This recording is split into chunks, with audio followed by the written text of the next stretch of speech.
My name's Aaron Lovato. I'm a telescope operator here at the Green Bank Observatory. I was the only person to have graduated high school out of my family, and I sparked an interest in physics and astronomy from my teacher, Miss Romano. She noticed I was a very inquisitive student because I always used to stay behind and ask her questions during her astronomy class, and she suggested I take physics. And when I took physics, I instantly fell in love. I remember when we were going over angular momentum, and she was talking about how angular momentum relates to how pulsars spin. And I remember literally jumping up because I made this weird abstract idea of these weird symbols on a page to some real world physical phenomenon. And I just instantly fell in love, and I knew, okay, I wanted to go for physics.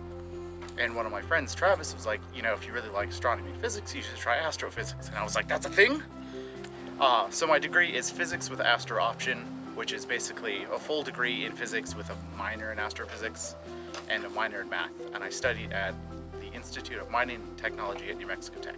I was physically and emotionally burnt after my undergrad. There was a lot of things that just happened, and I needed to take a break. Take care of your mental and physical well-being. That was the most important thing that I noticed.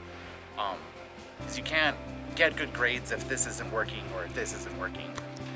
Your grades aren't worth your mental health. I've seen a lot of people suffer because they just wanted to get the good grades. Mental health is a crisis right now. It's really bad. I've lost friends to it.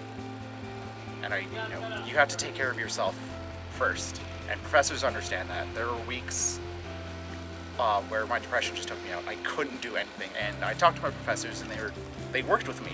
Get help if you need it. That would be my biggest piece of advice, is just don't be scared. It's not nearly as intimidating as it looks. So grad school is definitely the way to go. I know I have to at least get a master's if I want to continue more advanced in this field.